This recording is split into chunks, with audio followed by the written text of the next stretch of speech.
But look, there's crisis care, there's drugs, there's lotions, potions, there's bionics and robotics. Phenomenal. Thank God we have all that stuff.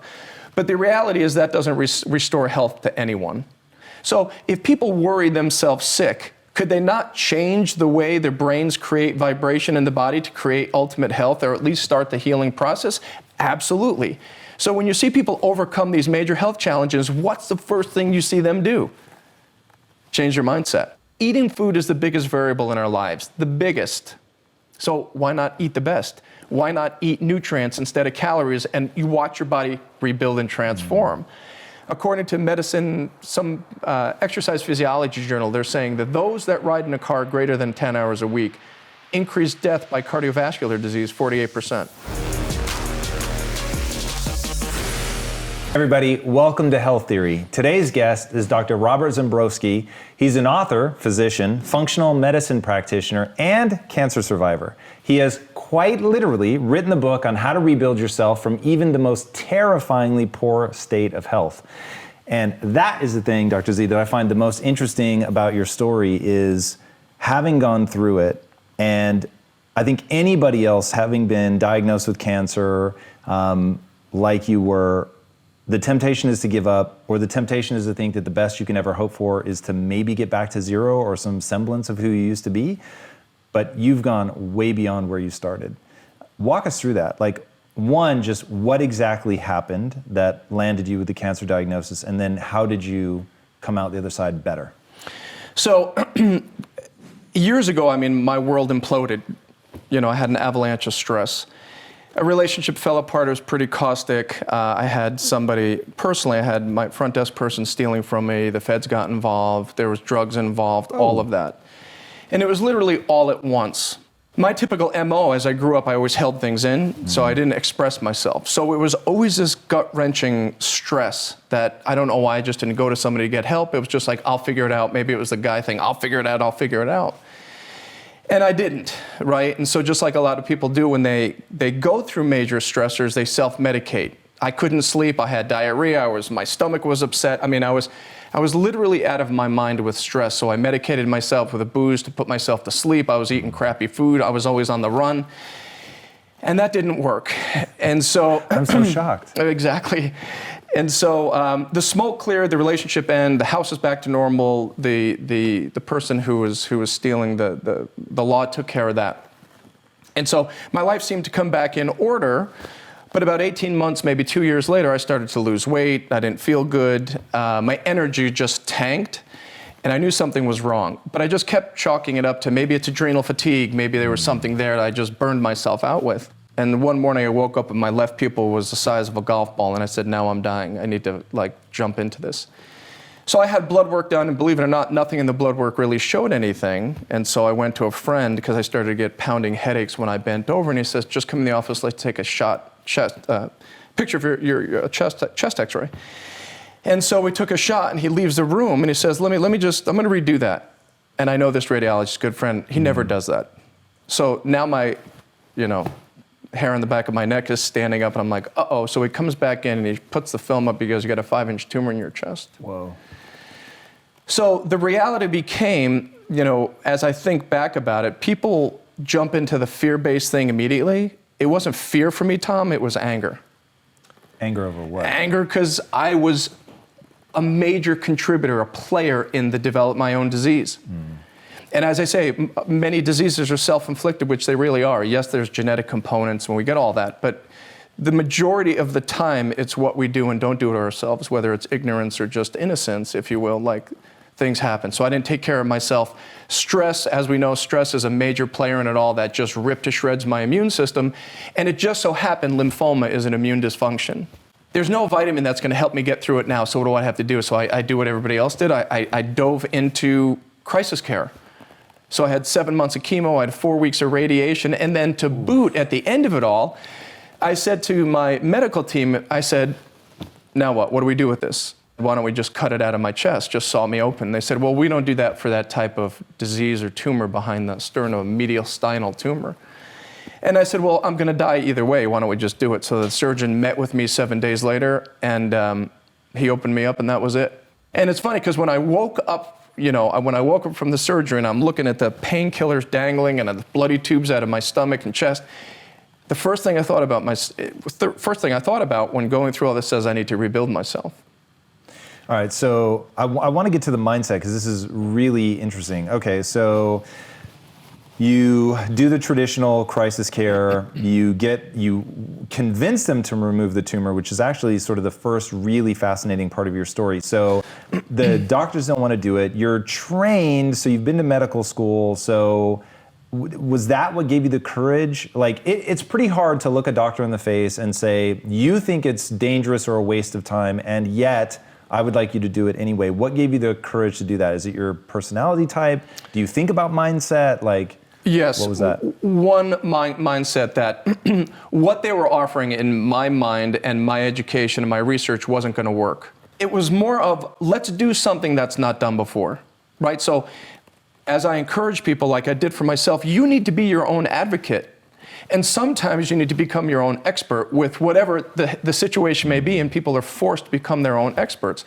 While major cancer hospitals and disease hospitals are really pros at repairing a bullet wound and taking an arrow out of your shoulder, sometimes you have to think outside of the box. And it's those moments where you go, if I listen to what you're saying, there's a chance I die. So why don't we do something we haven't done before? And if I die on the table, at least it was a cool cause and you have film and video and whatever.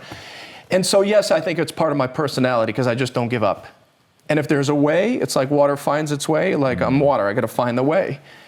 And so it really was just a mindset. How do you talk to people that you work with now about becoming their own advocate? Like how, I'll use my own words, how adversarial are you? Like so my wife has gone through a tremendous amount of issues with her microbiome. And there were definitely times where I felt like I had to be adversarial to push the issue. And I thought, whoa, if I hadn't trained for 15 years as an entrepreneur, learning to overcome obstacles, learning how to persuade, learning how to push, learning how to walk that line between winning them over and letting them know, like, I'm not gonna back down, which I'll say is slightly different than not giving up. Like, how did you think about that? Many professionals, practitioners, whatever the name of the degree or profession is, people come with a specific set of lenses. They come with a specific set of lenses that they're trained to follow. So if you go outside of that training, then it becomes quote unquote maybe adversarial, rather than you saying, look, there's got to be a different way. There's got to be something else that can be had, looked at, resolved. Most treatment for chronic health issues and disease, it's wash, rinse, repeat. It's wash, rinse, repeat for cancer and heart disease and autoimmune things. It's basically the same thing. And for me, looking at that, I just said, it won't work. And again, it was my drive, it was my personality, but I think it was also my want to see what would be different. Okay, so now this notion of I'm gonna rebuild pops into your head. Were you thinking I can actually make myself even better than I was before, or does that notion come later? Well, maybe it came a little later, but for me, it was like, I need to rebuild myself. Why did this happen? And what can I do about it to then reset the internal terrain, the mechanisms, the networks in my body so I don't get sick again? So walk me through that process. One thing that I think is really interesting is your mom died of ALS. And I don't know how knowledgeable you were about cancer when you walked into it, but how do you begin a process learning about cancer, learning about ALS? How do you become knowledgeable enough to start this rebuilding, to change the internal terrain, to even take ownership of all this? Requires a certain level of understanding of what's going on. How do you approach something that big and unknown? So it is difficult because a lot of people don't have the information that we have. I mean, I'm in a clinical setting all day. And so my brain is already geared towards find mechanism. I'm addicted to learning mechanisms. And so for me, it became a process of saying there's always a root reason why. And if you ask the question why 7 times, typically you'll kind of get to the answer. Can you walk us through like the whys on that? Because I've heard this in business, we use that all the time, the layers of why. But if somebody's never heard that process before, what does it look like? So let's say you're dealing with an end-stage pathology. You receive a diagnosis of something. Okay. The end-stage pathology is the absolute end stage until your brain picks up a signal something's damaged. So even if we rewind the movie, right, the end stage pathology had to be created by systems, pathways, mechanisms. And if you rewind it and drill it back, then we start to understand, okay, what are some of the players? Is it an inflammatory response? Was there an infection? Was there a nutrient deficiency or food toxicity? Was there something that damaged the genome, your genes, to set the stage perhaps for something? So it really becomes an understanding of, if these are the end stage things, how far do we go back and ask the question why to create the evolution of the process? So it's always rewinding the movie to say, is there a starting point? We'll just take me for an example. How does a B lymphocyte develop and mature, and what is its functions? And all of a sudden, it puts you into these different mechanisms, into these different stages of the puzzle piece. And then you can really, again, rewind the movie and drill it down to say, wow, so cortisol, for me, could have suppressed natural killer cells. Genes can get damaged because of inflammation and nutrient deficiency, which is probably all happening during that period of time, would then set the stage for a disease. And so whatever the health issue is, people have to focus on not the end stage diagnosis, not the end stage pathology, but why it happens. Which really brings up the reason or the mindset of functional medicine, right? Where functional medicine really is asking the question, why? Right. Why does this disease occur? Not just how to treat it, but why is it actually happening? Exactly. Look, there's crisis care, there's drugs, there's lotions, potions, there's bionics and robotics. Phenomenal. Thank God we have all that stuff. But the reality is that doesn't restore health to anyone. We can, if we have a greater understanding of why it happens, then we can actually go in and reverse, work with the initial mechanisms that created this. Cardiovascular disease is an inflammatory condition. Yeah, you can stuff a stent in a coronary artery and take a statin to reduce inflammation, which is really the power of statins and cholesterol-lowering drugs. It's an anti-inflammatory, but what damaged the artery? Ask the questions why. It's in the history, it's in the lifestyle, it's in your personality, it's in your cultural behaviors. It's all there. It's all there. That's super fucking interesting. All right, so let's drill into that. Everyone's different, totally get it. I'm gonna caveat the shit out of this, but I really wanna give people something super actionable. Let's talk lifestyle at a general level. Right now, the people watching this, many of them are in a state of ill health, whether they realize it or not. Most of them have brought that on themselves. How can people go through the process of changing their lifestyle so that they're least likely to get, we'll call it, the major killers? So I think to answer your question, the first point, and I think it's important, is people have to have a vision for what they want. One, you have to have a vision for what you want.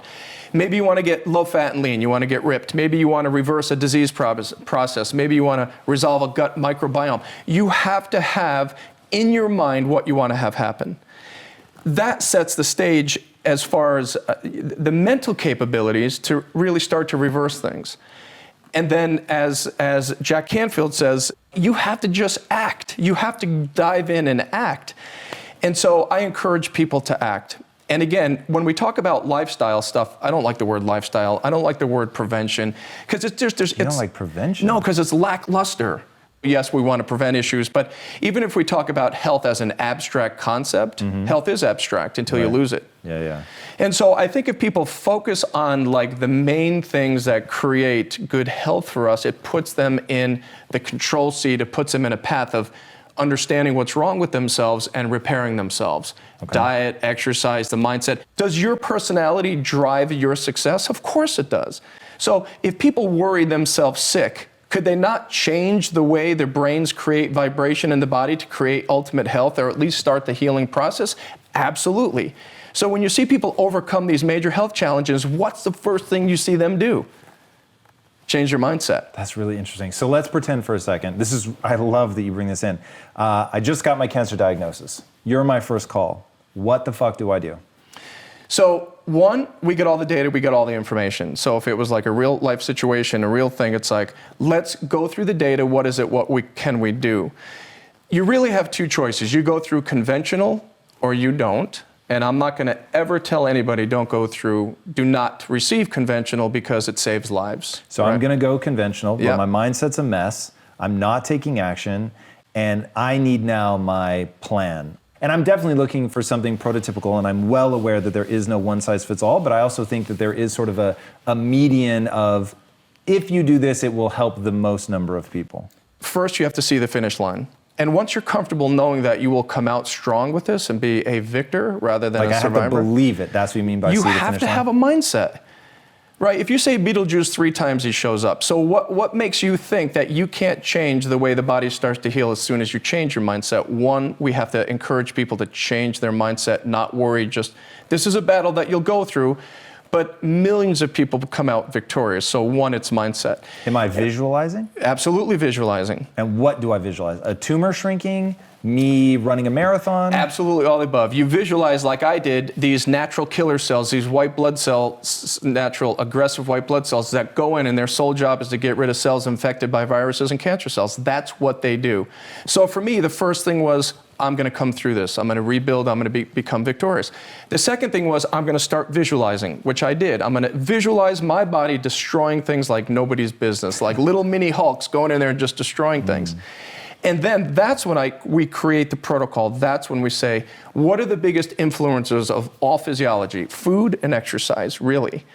And so we help people, and I encourage people to get rid of foods known to create health issues. Gluten, unrefined, white flours and sugars, unfermented soys perhaps, gluten, white sugar, dairy products. And so we take the offensive things away so the body can start to do what it needs to do.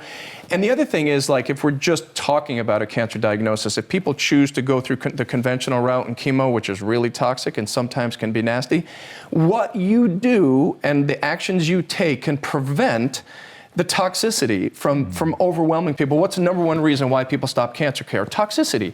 And so certain foods that you eat make the chemo more effective. Certain foods that you eat make medications and statins more effective. So in absolute abundance of plant-based foods for micronutrients, phytochemicals, different things to regulate gene function, reduce inflammation. We also need our macronutrients, our protein, carbs, and fat, for a slew of different reasons. So people that go through chemotherapy, actually, a lot of people develop sarcopenia. Like when I went through it, people like, hey Z, what happened? Your ass is gone. What happened to your butt? It's missing. I'm like, what? And so the body actually will start to devour itself for fuel. Sarcopenia is muscle consumption, right? Yes, like muscle loss. Yes. Muscle loss. And so protein, fat, carbs. Include fat with your meals. Include 3 or 4 protein sources through the day and plant-based foods every time you eat. So you really just want to ensure that you're getting all the different micronutrients, macronutrients, the different plant-based compounds that could really start setting the stage for healing. And what are some of those compounds? I've heard you talk a lot about like vitamins and micronutrients and stuff. I know you've talked about mushrooms. Big. You have a list of like superfoods. Like what are some of those things that I need to be intaking and why? So let's go with the mushroom thing. Medicinal mushrooms, white button mushrooms, maitake, ganoderma, all those. The data really shows that the compounds, there's a sugar in these mushrooms that activate the natural killer cells we mentioned, that make them kind of more aggressive and do a better job.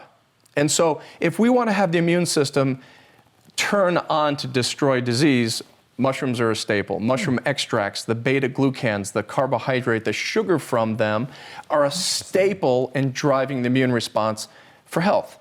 Vitamin D is another big one. Like, I can't tell you how many people are vitamin D deficient. What do you think is the perfect number?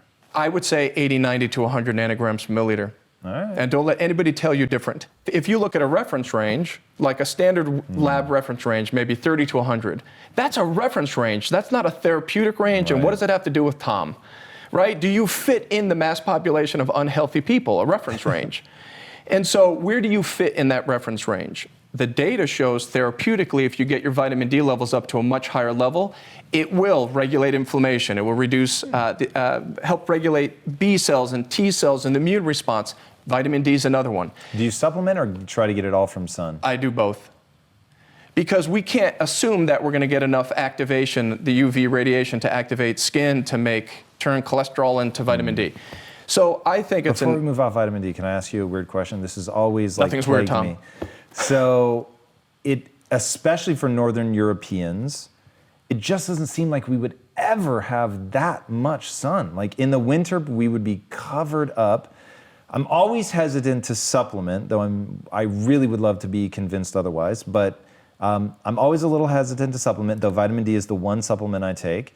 But when would Northern Europeans be in the sun that much to drive up into the 80s? Well, maybe unfortunately not, but they can certainly, all over the world, we can certainly eat fatty fish for vitamin D, right? We can eat certain food sources that provide us with the vitamin D. The other thing, the other problem that I typically see is you may take enough or eat enough foods with vitamin D, but it doesn't show up in your blood. So then you have to be the detective and say, why isn't it going up? Is it a different mechanism in the liver, the kidney? And so we have to investigate further. But vitamin D can be had from all your fatty fish. It can be certainly had from sunlight, nothing better than sunlight. But there's nothing wrong with supplementing. I mean, why wouldn't you supplement? What does the definition of supplement mean? It's an add-on. You're you're patching the potholes in the road. So nothing substitutes food, nothing. Can you get vitamin D from grass-fed beef? There is a certain amount from grass-fed beef. There's vitamin D in eggs. There's vitamin D in a lot of different things. And again, that just makes a dieting unique to people because if you and I eat the same foods, we may not get the same effect. Will we get the vitamin D in there if we both had 4 ounces of grass-fed beef? Absolutely. How your body's going to digest it, absorb it, assimilate it, turn it into vitamin D is then something different. So your medicinal mushrooms, king. Vitamin D, absolutely. I'm big on cruciferous vegetables. So if people are going to do these 3 type of foods or take this advice, cruciferous vegetables, if you can break them down, you'd get bloated and gassy and different problems with it. Crucifers are absolutely the bomb of plant-based foods. Broccoli, cauliflower, Brussels sprouts. They have these compounds, these phytochemicals in it, one of them being indole 3-carbinol. The data in the research is absolutely astounding. And certain compounds in plant-based foods make chemo more effective and don't reduce the therapeutic effects. Certain compounds in plant-based foods, even vitamin D, protect us from toxicities, protect from these things. So if you were to take 3 things, or at least ingest things, eat some mushrooms, take in foods that maybe fatty fish that are high in vitamin D, and certainly your cruciferous vegetables, and there's nothing wrong with supplementing, nothing.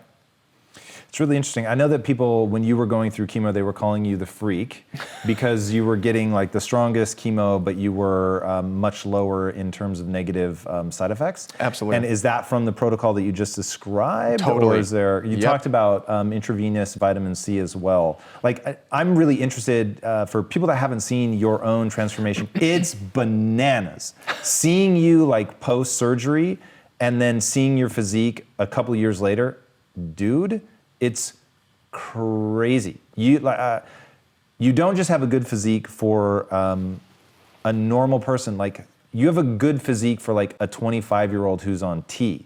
You're 51? Yes, sir. 51, post-chemo, 10 years cancer-free. Like, at some point it's, and this is definitely covered in your book, it's not about getting back to zero. It's about almost, now I'm using my own words, but it's like becoming superhuman.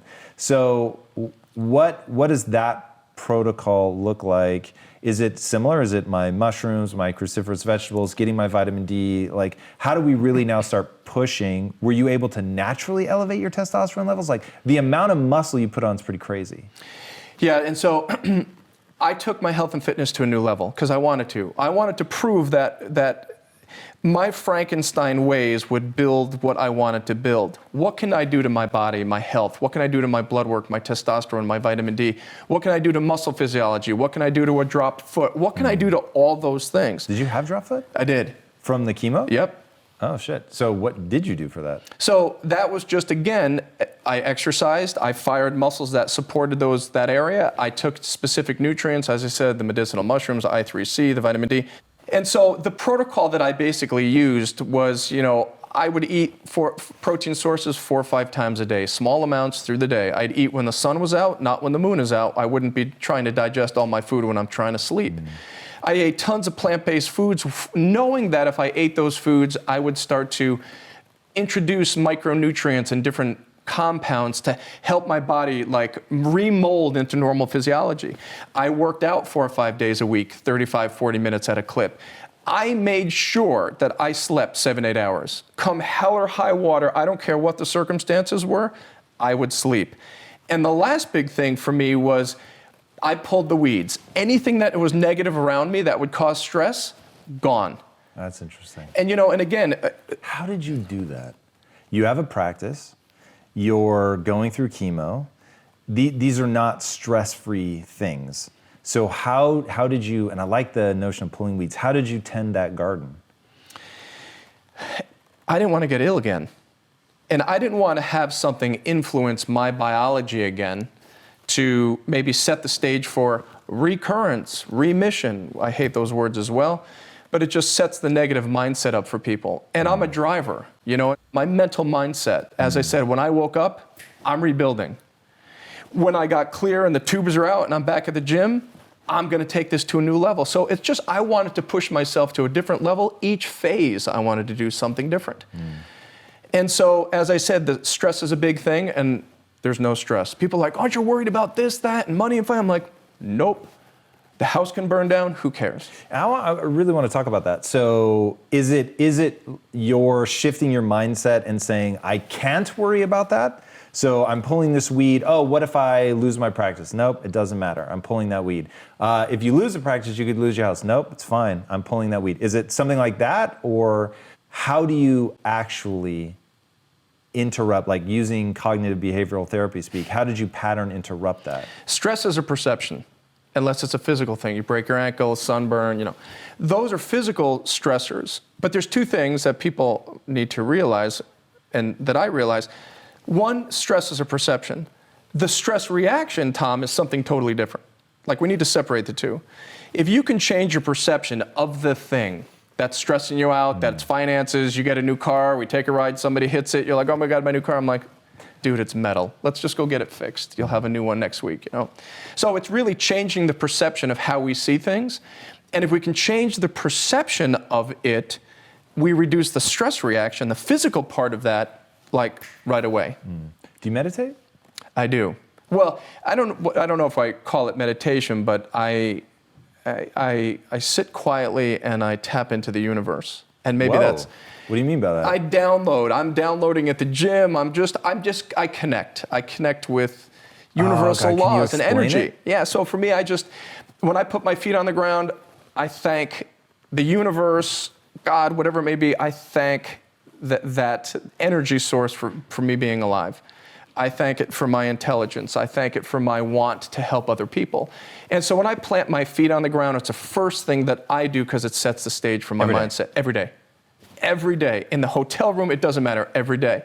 Because then it just helps me set my mindset. Like, you want to have some way to set your mindset so you don't wake up and just go, oh my God, I got all these things happening. And then you're out of your mind, your perceptions are off. You start to release stress hormones, you're eating like crap, you're destroying your immune system, and here you go, you start to brew disease. So for me, it's perception. And if I can change my perception daily, Tom, I've been through life-threatening disease. I had the Grim Reaper tapping me with a sickle. So stressors for me just become whatever. Like whatever.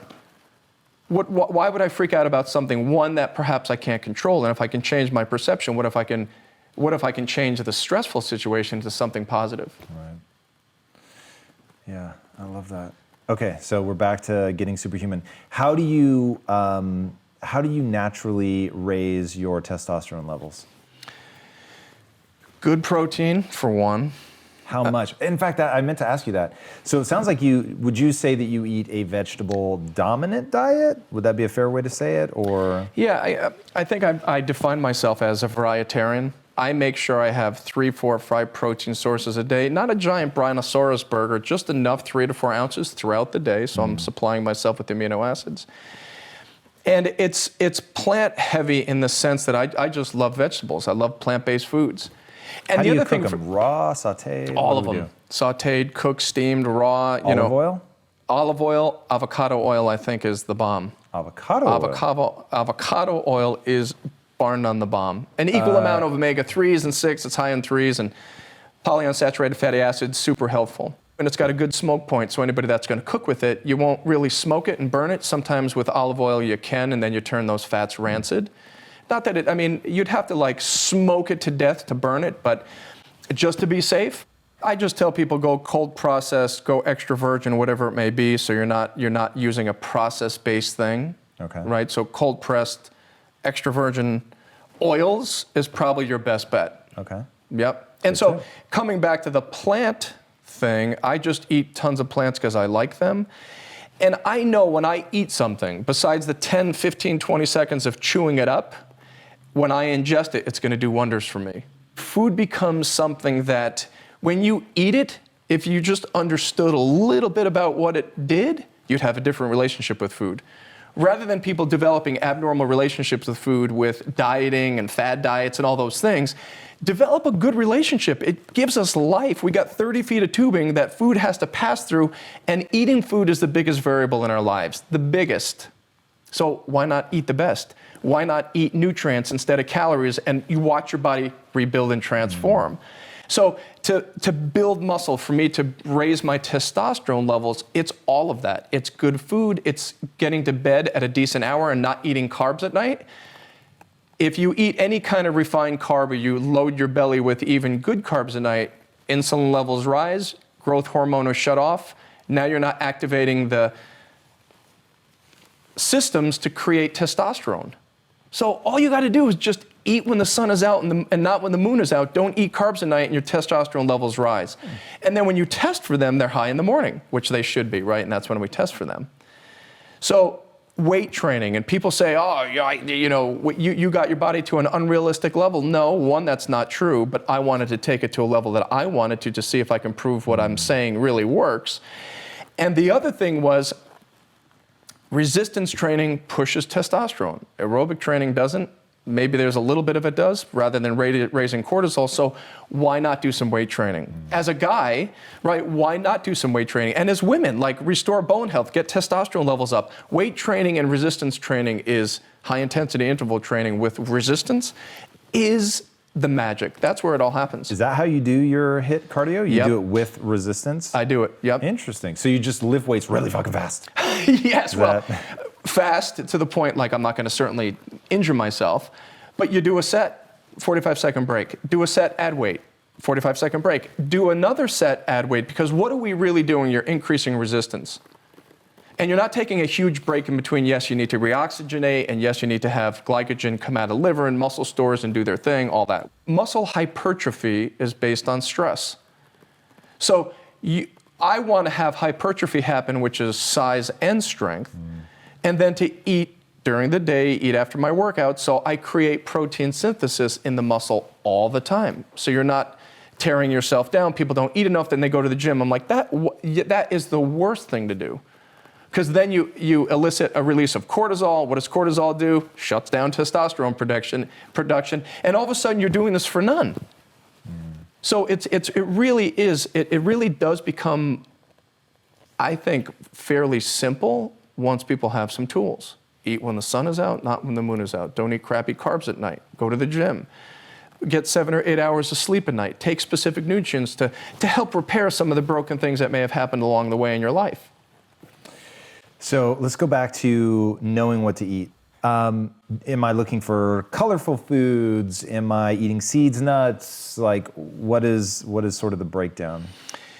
To be a varietarian, as I call myself, and have fun with people when they come up with names for themselves, and I understand why people, I don't want to say create the identity or label or say I'm a vegan, I'm a vegetarian. I understand all the reasons for all of those things. But sometimes people, in my mind, develop that kind of negative relationship with foods and then just eating one way.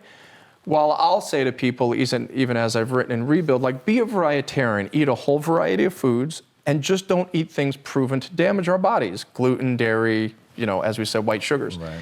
So that becomes eating all your rainbow-colored vegetables, all your protein sources, from eggs to chicken to fish, grass-fed, organic, free range.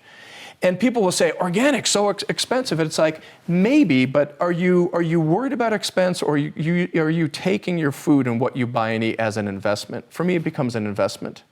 So I'm investing in my health, not looking at $2 more on a dozen eggs. And so the fat is kind of the same thing. I just make sure I have fat, and I use salad dressings to get the fat. I'm not a good fat digester based on stool testing. So I'll take enzymes with certain meals that aren't super loaded with fat. I don't. I just let my body do its thing. What kind of testing do you do? That's actually really interesting. I've never heard somebody say that they actually test their stool for, I'm assuming there's actual fat in your stool? Is Absolutely. That the problem? So what do you test for? What do you test your blood for? What do you test your stool for?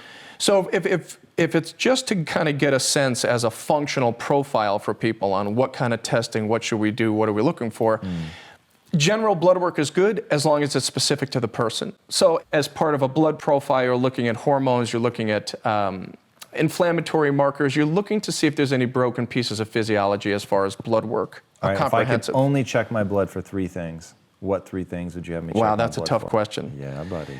I would definitely look at just general blood health, your white blood cells, your complete blood count, your white blood cell count, all the just general major things that are happening in the system, bloods.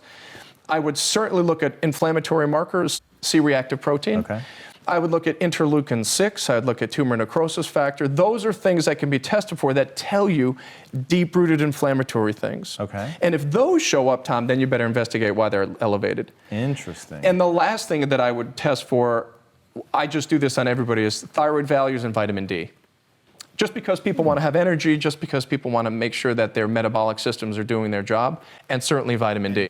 On top of the blood work, which ties into the thyroid, we're looking at hormones. We're looking at cortisol 4 times in the day, and we're looking at all the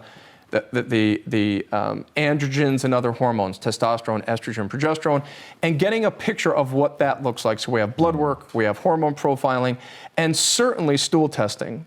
So let's say somebody decides to go on a keto diet or something, and they're just like, my gut doesn't feel right, or I eat fatty foods and my gut gets bloated, I'm in the bathroom. Okay, so let's run a stool test, because maybe through stool testing, as you mentioned before, what if undigested fat shows up in stool, which can be a problem because you're not breaking down fats and the cholesterol that make things in the body, the immune response, your cholesterol, your hormones. Right.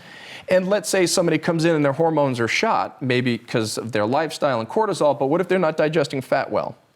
So they're not absorbing fat.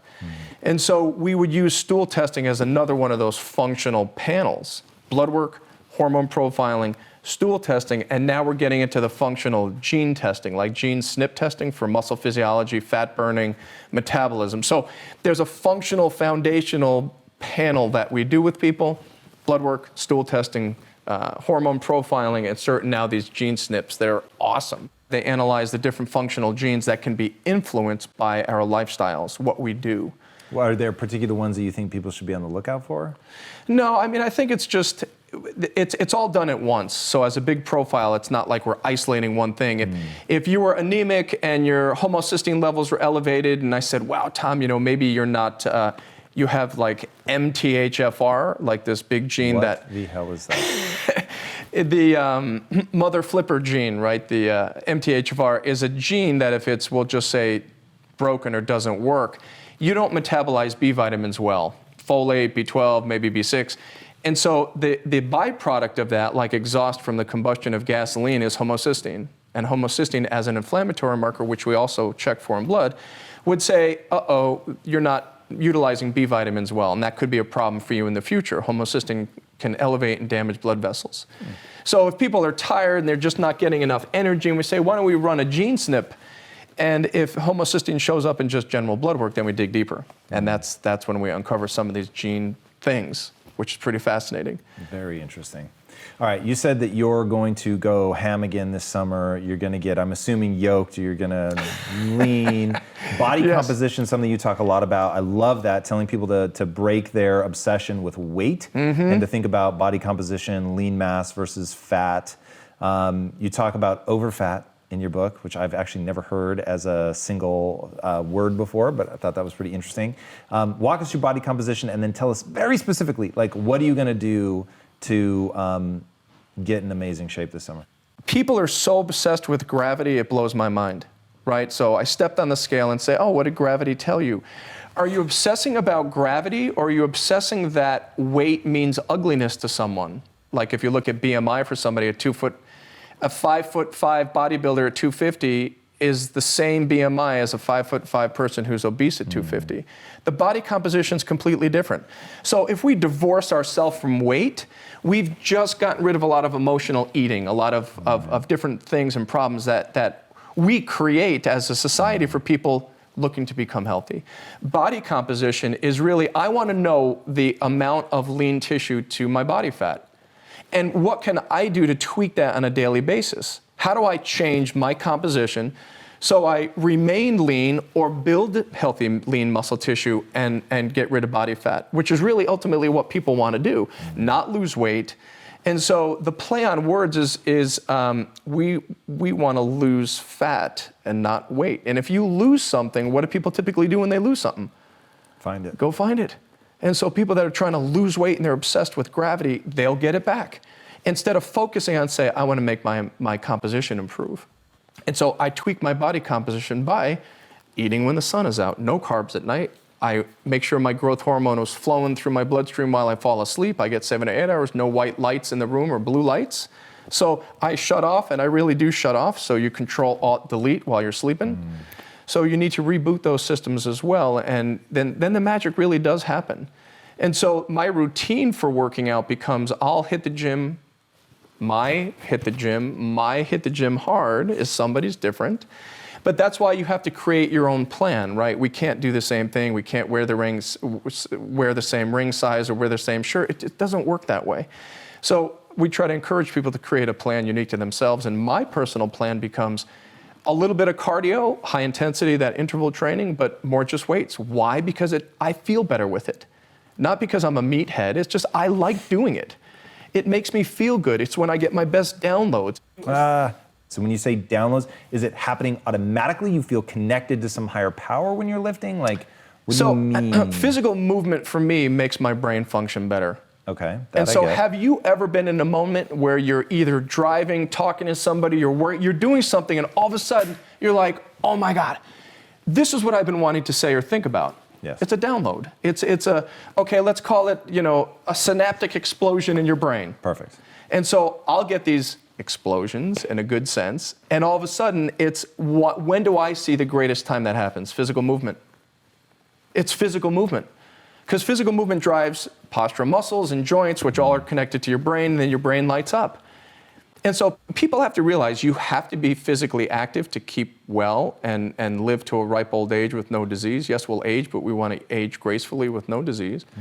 And then fall asleep like the woman on the Titanic, right? You just fall asleep and it's over. I mean, that'd be the ideal situation. But people have to also realize if you're physically inactive, there's the danger. Yes, you have to be physically active, weight train, do different things to activate gene networks and reduce inflammation and really make these things happen in your body. But what's the crime when you don't? And what happens to your body or anybody else's body when they don't exercise? You turn on a whole different set of genes that then start to set the stage for disease. Here's a crazy stat. According to medicine, some exercise physiology journal, they're saying that those that ride in a car greater than 10 hours a week increase death by cardiovascular disease 48%. Whoa. Yep. And so if we think of it, we're hunter-gatherers. We're supposed to be moving and doing things. And if we don't, we're not meant to be on a computer and be on social media all day. We're not. We just do it because it's just society and culture now. But the genes haven't changed. Evolutionary speaking, our genes really haven't changed, so we should honor them. And so the body composition is about certain times of eating, when to eat, what are you doing in the gym? And how many people do so much cardio that they burn them systems out? Can people over-exercise? Yes. 100%. Can they damage themselves from exercise? For sure. Of course. But if you create something unique to you and you see your body change and your health improve, then that's your plan, right? Everybody's going to make general recommendations like, how much exercising should people do? I don't know. That all kinds of data and research says do 30 minutes a day. Maybe that's not enough for some people. Maybe it's too much. What if you have an impairment or disability? Maybe you have a metabolic problem where you can't do all of that. So I think we just have to be aware that we have to find what works for us. Some people find that they lean out with a little more cardio. Some people lean out with weight training. It's unique to the person. But body composition is based on what we eat, when we eat it, hormonal control, and certainly exercising. And so that composition is really important because as your body fat goes up, testosterone levels drop, estrogen levels rise, and not that estrogen is a problem, it's how the body manages estrogen. And then all hell breaks loose. Then we get inflammation and body fat, which creates more inflammation. It's just a nasty cycle. So if you were going to, because one of the things you talk about in the book is assessing your health, which I think is really important. What should people do? Is there like a checklist of questions that people can ask themselves to assess where they are? I think this section in the book, in Rebuild, was assessing your health, was really setting the stage for someone's mindset. And not just to set the stage, but to actually have people think about what they do to themselves and what they don't do. Right? And so assessing your health through questions becomes more of, where do I stand now? Where am I? Where am I in my health journey or not? What do I need to think about my future state? And what do I need to think about the state that I'm in now? For me, that became a section or a place where people can really just be honest with themselves, because people need to be honest with themselves. Because if you're not going to change. And then you're going to blame somebody else like me saying, you didn't help me. Really? So is it really that I didn't put 100% into you, or that you didn't put 100% into yourself? And so I think that section really does like drill it home for people that as you fill it out, you're like, oh, well, maybe I don't, or maybe I'm doing these things. But then changes mindset. And if you can reframe your mind, you can certainly rebuild your body, right? And so it's the mindset, it's reframing, which is important. But that section to me is pretty impactful, because we try to help people clinically, like, here's tests you can bring to your doctor to have them do, to give you information about cancer, heart disease, autoimmune, thyroid dysfunction, hormone problems, because it's all one. It's all one giant system working together. So the assessing your health, I think, is for me, just became a way to get people involved right now. Because if you don't see your faults, you ain't going to change. Right. Sadly. It's true. Very, very true. It's true. All right. Where can people interact with you and your ideas? So my website, drzembroski.com, if people are interested in rebuilding themselves, certainly with the book, it's on every major retailer. They can get it off my website. If people do download or get the book off my website, we give them a gift, and the gift is a logbook. And so part of the things that I did in my past through my journey was, I don't want to say journaling, but it was writing down what was changing. And so I thought to myself, well, why don't we just give people a cool logbook, a journal, where they can record their mental state every day, their blood work when they have it every 3 months or whatever it may be, so they can actually track and mark their personal rebuild. And so that's our gift to whoever it may be. Dig it. All right. If people were only going to make one change, what would be the one change they could make that would have the biggest impact on their overall health? Ooh, that's a tough question. So to answer that, I think, one, the biggest thing for me, I think we said this at the beginning, was changing a mindset. And you have to have a finish line already set up in your mind, right? So you have to reframe your mind, and then rebuilding your body, I don't think, is a difficult thing. And then a couple other things. I think people really need to focus on the major things, like eat well and don't eat things that create inflammation. Get some exercise, even if it's just a little bit. Socialize with people. How do you feel when you're chatting with buddies or your wife or friends or colleagues? There's something about the connection as well. And it's just what makes us human. So there's a mindset to it. There's physical steps I think people can start to take right away. And again, I don't think there's one thing. But if I were to pick the one thing, it's all mindset. It's all just an attitude. It is. Boom. That is a phenomenal period to this. Dr. Z, thank you so much. Thank you so much. That was absolutely wonderful. My pleasure. Guys, if you haven't already, be sure to subscribe. And until next time, my friends, be legendary. Take care. So much for watching and being a part of this community. If you haven't already, be sure to subscribe. You're going to get weekly videos on building a growth mindset, cultivating grit, and unlocking your full potential.